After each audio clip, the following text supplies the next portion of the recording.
Class object या चॅप्टरला आपण काल सुरुवात केली होती.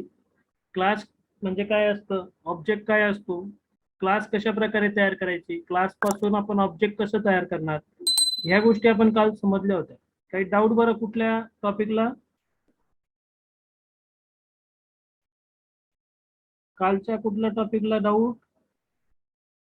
सर तुम्ही जो प्रोग्राम दिला होता ना काल हा करायला, हा तर त्याच्यात तो अमाउंट नाही काढता आली. ओके. टॉपिक क्लिअर आहेत? हो. तर बघा, क्लास आणि ऑब्जेक्ट हे आपल्याला लक्षात घेण्यासाठी आपण कोर्स संबंधीची माहिती मॅनेज केली होती आणि आपल्याला हे असाइनमेंट दिलं होतं करण्यासाठी.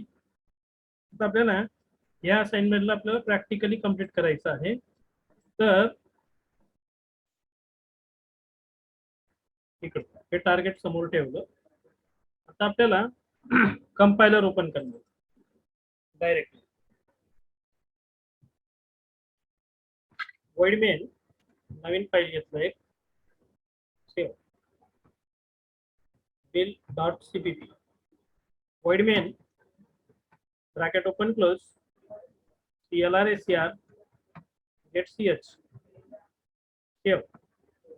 यात hash include iostream.h hash include conio.h तेवढं झालं आणि सेव्ह केलं. ठीक आहे. नंतर क्लास आयटमची इन्फॉर्मेशन मॅनेज करायची आहे. आयटम ही एक एंटिटी झाली, तर क्लासला आपण त्या आयटमचं नाव दिलं, बरोबर. अल्टर एंटर, थोडं लहान केलं. स्क्रीन समोर आहे, कंपायलर समोर आहे आणि आपलं टार्गेट पण समोर आहे. Item code, item name, price, quantity आणि अमाऊंट असे 4 व्हेरिएबल्स 5 व्हेरिएबल्स एकूण आपल्याला तयार करायचे राहतील या आयटम क्लासमध्ये. मग आपण प्रायव्हेट सेक्शन घेतला आणि एक पब्लिक सेक्शन घेतला. प्रायव्हेट सेक्शन मध्ये व्हेरिएबलचं डिक्लेरेशन करणार. इंटिजर टाईपचा आयटम कोड हा एक व्हेरिएबल, कॅरेक्टर टाईपचा आयटम नेम ऑफ 10 साईज ठेवली. प्राइस इंटिजर टाईपचा वापर करून प्राइस हा एक व्हेरिएबल घेतला. इंटिजर वापरून क्वांटिटी हा एक व्हेरिएबल घेतला आणि इंटिजर वापरून अमाऊंट नावाचा आणखी एक व्हेरिएबल घेतला. सेव्ह. क्लिअर. एवढे व्हेरिएबल्स आपण बनवले. हे झाल्यानंतर पब्लिक सेक्शनला आलो. void रिटर्न टाईपचा गेट डेटा नावाचा फंक्शन बनवला. डेटा गेट करण्यासाठी गेट डेटा असं आपण त्याला दिलं. या ठिकाणी व्हॅल्यू गेट करायचं आहेत. 4 कॉलम मध्ये इनपुट आपण देणार आहोत. Item code, item name, price आणि quantity. C out end L इथं मेसेज दिला, enter item details. Okay. CN I code, I name, price आणि क्वांटिटी एवढे 4 व्हेरिएबल्स आपण या ठिकाणी भरलेत. ठीक आहे. त्यानंतर इकडं अमाऊंट हा एक व्हेरिएबल घेणार. आता अमाऊंट इनपुट नाही करायचं आपल्याला, ती कॅल्क्युलेट करून काढायची आहे. तर amount equal to price into quantity, just calculation केलं आपण. क्लिअर एवढं? हो सर. हे लॉजिक त्या ठिकाणी घ्यायचं. आणि प्रिंट करताना void रिटर्न टाईपचा put data function bracket open close, यात आपण just row by row information print करणार आहोत. C out end L item code, insertion operator \t item name, insertion operator \t price \t amount quantity \t amount एवढं झालं. ठीक आहे. त्याच्यानंतर एवढं क्लासचं डेफिनेशन आपण कंप्लीट केलं है ना. ओके. सेव्ह केलं. याला पुट डेटा आपण आतमध्येच टाकून दिला. पुट डेटा आणि गेट डेटा दोघं फंक्शन आपण क्लासच्या आतमध्येच टाकून ठेवले. आपल्याला ते क्लासच्या बाहेर डिफाईन करायचे असतील तर ते पण आपण करू शकतो. या प्रोग्रामला आपण कन्वर्ट करून देणार पुढं. तर इथपर्यंत आल्यानंतर मेन फंक्शनला किती आयटम्सची इन्फॉर्मेशन मॅनेज करायची आहे तेवढे ऑब्जेक्ट्स बनवायचे. आयटम क्लासला इथं आपण घेतला समजा एक्स वाय झेड 3 आयटम्सची इन्फॉर्मेशन मॅनेज करायची आहे. तर त्यानुसार एक्स वाय झेड असे 3 ऑब्जेक्ट्स बनवले. हे एक्स वाय झेड असे 3 ऑब्जेक्ट्स आपण बनवले. त्यानंतर प्रत्येक ऑब्जेक्टचं गेट डेटा फंक्शन आपण कॉल करणार. प्रत्येक ऑब्जेक्टचं आपण गेट डेटा फंक्शन कॉल करायचं आहे. तर एक्स डॉट गेट डेटा, तसंच वाय डॉट गेट डेटा, नंतर झेड डॉट गेट डेटा. बरोबर, हे गेट डेटा फंक्शन आधी कॉल केलं. काय होईल याच्याने, तर इन्फॉर्मेशन स्कॅन होईल आणि अमाऊंट कॅल्क्युलेट करून त्या अमाऊंट व्हेरिएबलला स्टोअर केली जाईल. नंतर ने x dot put data, Y dot put data आणि झेड डॉट पुट डेटा 3 वेळेस पुट डेटा फंक्शन कॉल केलं, कारण 3 ऑब्जेक्ट्स आपण बनवलेले आहेत. बरोबर, याला सेव्ह करणार आणि पुन्हा कंपाईल करणार.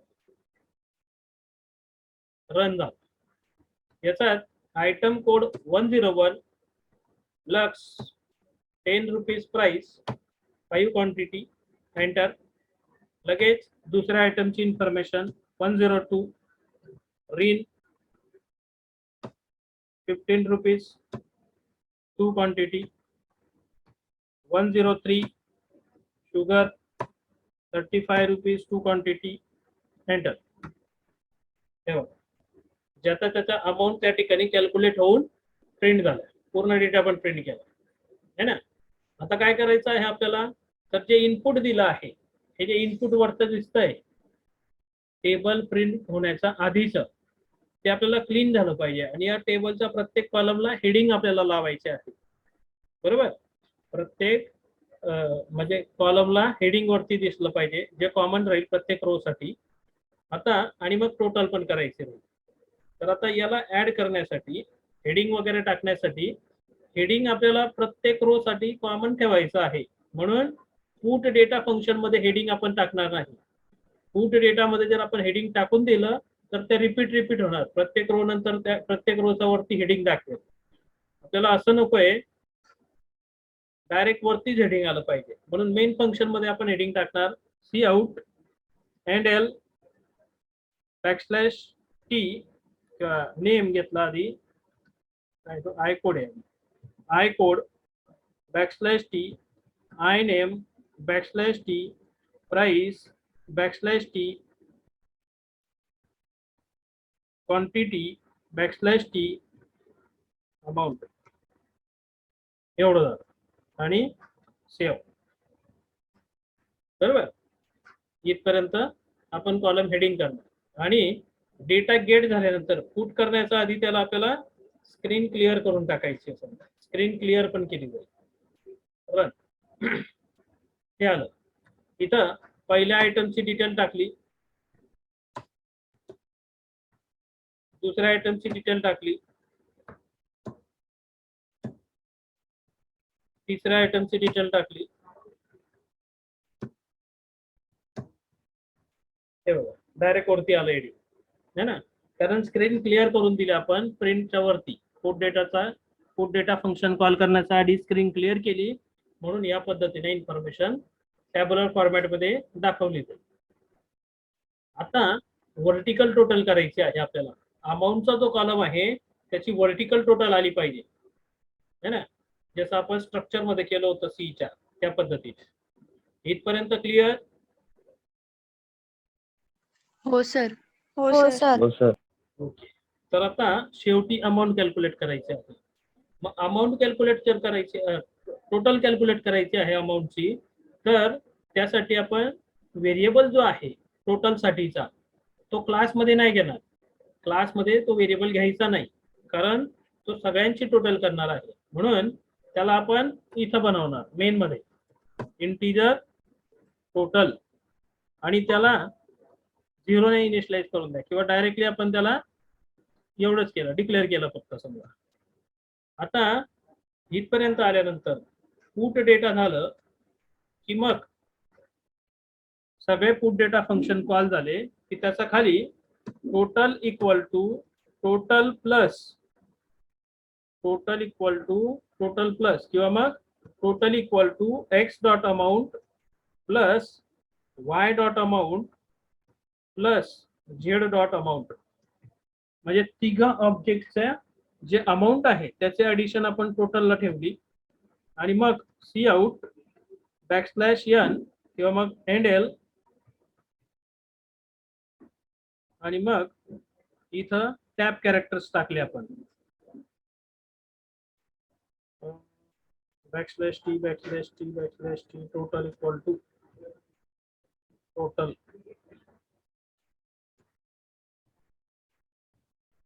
एवढं दिलं है ना. टोटल नावाचा एक इंटीजर घेतला मेन मध्ये आणि मग हा असा फॉर्म्युला ठेवला आणि टोटल व्हेरिएबलची व्हॅल्यू या सी आउट द्वारे प्रिंट केली. बरोबर. आता हे फक्त एवढं करून चालणार नाही, एवढं जर आपण करतोय तरी कंपाईल केल्यानंतर एरर दिला आपल्याला. 3 एरर्स आहेत बघा. इथं काय आहे एरर बघा, item amount is not accessible, item amount is not accessible, तिघ सारखे एरर आहे. म्हणजे होतं काय तर हे जे अमाऊंट व्हेरिएबल आहे हे इथं ऍक्सेस होत नाहीये. सांगता येईल का बरं तुम्हाला काय ऍक्सेस होत नाहीये?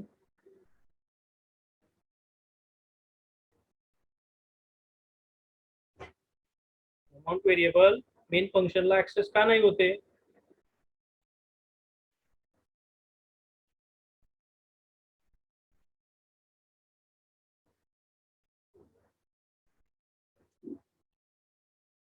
गेट डेटा मध्ये पुट डेटा मध्ये तर बरोबर झालं. प्रायव्हेट मध्ये त्याला डिक्लेअर केलंय म्हणून कसं. हा बरोबर. तो जो अमाऊंट व्हेरिएबल आहे तो आपण क्लासच्या प्रायव्हेट सेक्शनला डिक्लेअर केला आहे. मग आपल्याला तो ते काही मेन मध्ये ऍक्सेस करता येणार नाही. म्हणून काय करायचं तर त्या व्हेरिएबलला आपण पब्लिक सेक्शन मध्ये डिक्लेरेशन करायचं त्याचं. बरोबर. जसं put data gate data function आहे त्याचाच वर आपण पब्लिक सेक्शन मध्ये तो अमाऊंट व्हेरिएबल डिक्लेअर केला म्हणजे तो पब्लिक झाला. आणि आता आपण कंपाईल केलं, हे बघा सक्सेस झालं प्रोग्राम. आता रन केलंय बरं. इथे येणार 101 CD 10 rupees 5 quantity, 102 DVD 20 rupees 3 quantity, 103 mouse 80 rupees 2 quantity. झालं टोटल. या पद्धतीने आपल्याला या क्लास ऑब्जेक्टचा कन्सेप्ट मॅनेज करता येऊ शकतो. क्लिअर इतका? काही डाऊट बरं कोणाला? नाही सर. नाही सर. ओके. नाही सर. आता एवढं आल्यानंतर हे जे गेट डेटा आणि पुट डेटा फंक्शन्स आहेत हे आपण क्लासच्या मध्येच डिफाईन केलेले आहेत. याला म्हणणार member function definition inside the class definition. Member function definition inside the class definition. बरोबर. आता करायचं काय आहे आपल्याला तर outside the class definition member फंक्शन्सला डिफाईन करायचं आहे. मग आपण काय करणार तर इथं त्या ठिकाणी आलो, सेव्ह केलं प्रोग्रामला build2.c.cpp है ना. काय करायचं रे बरं बदल तर आपण हे gate data put data functions जे आहेत इथून उचलले, दोघं फंक्शन या ठिकाणाहून उचलले, कट केले. कट कमांड दिली आणि या कर्ली ब्रॅकेटच्या आधी खाली कर्ली ब्रॅकेटच्या खाली त्याला आपण पेस्ट करून टाकू. इथं खालती आहे.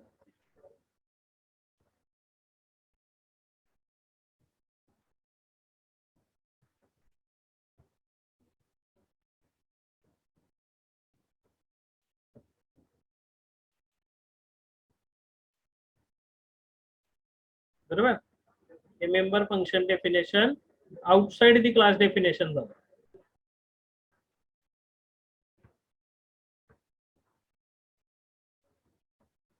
Member function definition outside the class definition असं झालं. आता याच्यासाठी काय करायला लागतं आपल्याला आधी, तर वाईड रिटर्न टाईपचा आयटम क्लासचा स्कोप रिझोल्युशन ऑपरेटर आणि गेट डेटा फंक्शन असं आपल्याला द्यायला लागेल. म्हणजे रिटर्न टाईप आणि फंक्शन नेम याच्यामध्ये क्लास नेम पण द्यावं लागतं स्कोप रिझोल्युशन ऑपरेटरचा वापर करून. मेंबर क्लासचं मेंबर फंक्शन क्लासच्या बाहेर डिफाईन करायचं असेल तर त्याला क्लासचा जो कर्ली ब्रॅकेट आहे आणि सेमीकोलन कंप्लीट झाला की मग त्याचा खाली असं डिफाईन करायचं, आणि रिटर्न टाईप आणि फंक्शन नेमच्या मध्ये या पद्धतीने क्लास नेम आणि स्कोप रिझोल्युशन ऑपरेटर पण द्यायचा असतो. बरोबर. शिवाय इथपर्यंत आल्यानंतर, एवढं झाल्यानंतर या पब्लिक सेक्शन मध्ये वाईड रिटर्न टाईपचा गेट डेटा फंक्शन डिक्लेअर करा आणि वाईड रिटर्न टाईपचा पुट डेटा फंक्शन पण डिक्लेअर करा. हे डिक्लेरेशन पण गरजेचं आहे. क्लासमध्ये क्लासच्या मध्ये डिक्लेरेशन करायचं आणि क्लासच्या बाहेर क्लासचं फंक्शन डिफाईन करायचं. याला म्हणणार member function definition outside the class definition. याला पण रन केलं सेम आउटपुट मध्ये काही फरक येणार नाही. दोन पद्धती आहेत, दोघांपैकी आपल्याला जसा घ्यायचा असेल तशा आपण या ठिकाणी घेऊ शकतो.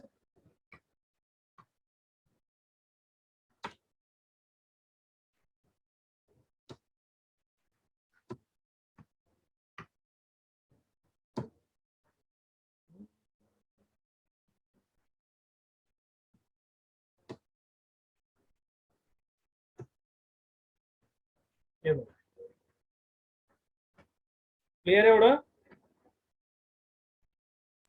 हो सर. हो सर. सी लँग्वेज मध्ये याला ॲरे ऑफ स्ट्रक्चर या पद्धतीने आपण बघितलं होतं. अरे याला आपण नॉर्मली बघितलं होतं. आता ॲरे सारखा पण कन्सेप्ट इथं आपल्याला इम्प्लिमेंट करता येऊ शकतो. येतील तुम्हाला प्रोग्राम या पद्धतीने? हो सर. हो सर. आता हे बिलचं तुम्ही दाखवून दिलं, अमाऊंट कॅल्क्युलेट करण्याचं दाखवून दिलं, त्यानंतर टोटल करण्याचं दाखवून दिलं. आता तुम्ही हाच कन्सेप्ट ॲरे प्रमाणे वापरून बघायचा है ना. जसं ॲरे ऑफ स्ट्रक्चरचं आपण सी मध्ये लॉजिक लावलं होतं ते लॉजिक तुम्ही वापरून बघायचं. नाही आलं तर मी करून दाखव. इथं जसं आयटम क्लासचं एक्स वाय झेड 3 आयटम होते तर 3 ऑब्जेक्ट लागले. आपल्याला 50 ऑब्जेक्टचा डेटा भरायचा असेल आणि आपण हे लॉजिक वापरलं तर 50 ऑब्जेक्ट बनवावे लागतील सेपरेट. मग 50 वेळेस गेट डेटा कॉल करणार आहे, 50 वेळेस पुट डेटा कॉल करावा लागेल. मग ती साईज वाढून जाते. म्हणजे डेटा वाढलं तर साईज वाढते प्रोग्रामची, असं नको व्हायला. डेटा किती जरी असला तरी आहे तेवढ्या साईज मध्येच तो प्रोग्राम एक्झिक्यूट करता आला पाहिजे, डेटा मॅनेज करता आला पाहिजे. मग याला आपण ऑब्जेक्टचा ॲरे बनवणार. तो प्रोग्राम तुम्हाला येऊ शकतो. बरोबर. ट्राय करणार तुम्ही? हो सर. हो सर. लूपिंग वापरायचं, ॲरे ऑफ ऑब्जेक्ट बनवायचा क्लासचा आणि मग लूपिंग वापरून एकच वेळेस गेट डेटा फंक्शन कॉल करायचं लूप मध्ये. दुसऱ्यांदा अजून लूप घ्यायचा, त्याच्यात एकच वेळेस पुट डेटा घ्यायचा. त्याचं कसं सिंटॅक्स लिहायचं ते तुम्हाला ॲरे ऑफ स्ट्रक्चरचा जो प्रोग्राम आहे तो समोर ठेवायचा आणि त्यानुसार इथं क्लासमध्ये त्याचं मॉडिफिकेशन करायचं आणि मला फोटो टाकायचे लगेच. बरोबर. हो सर. तर इथपर्यंत आलो आपण. आता बघा पुढे अजून आपल्याला जाता येईल. तुम्ही सांगणार तर घेतो, नाही तर स्टॉप होतो. कारण हा प्रॅक्टिकल सगळ्यात महत्वाचा राहील भाग. याचे प्रॅक्टिकल्स आपल्याला जमले पाहिजे. तर अजून घेऊ पुढं का तुम्ही करणार? एक असाइनमेंट देऊ अजून? सर असाइनमेंट द्या. असाइनमेंट देतो ते योग्य राहील. आणि हे प्रोग्राम तुम्ही ॲरे प्रमाणे पण करा आयटमचा बिलचा, आणि तो आपण जो रिझल्ट कॅल्क्युलेट करण्यासाठी केला होता तो घ्यायचा. तुम्हाला दोघं पद्धतीने घ्यायचं. त्याला सिंपल पद्धतीने ऑब्जेक्ट वापरून पण आणि आता ह्यानुसार ॲरे ऑफ ऑब्जेक्ट नुसार पण.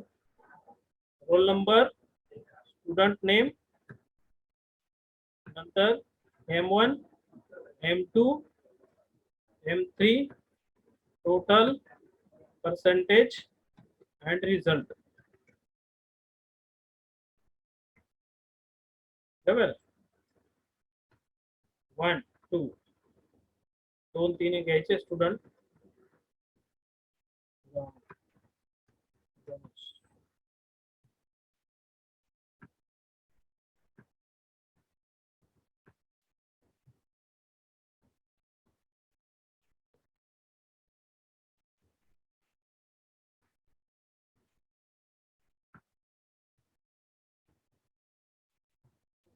एवढं इथं इफ वगैरेचा वापर करून टाकायचा रिझल्ट साठी. पास फेल काढून बघा आधी. पास फेल जमला तर मग first class, second class, pass class, ते इफचं थोडस लॉंग कोडिंग पण करू शकतात तुम्ही, जर ते लवकर येऊन गेलं तर. एक एक एक एक करायचं. ठीक आहे, मग थांबू इथं. हो सर. हो.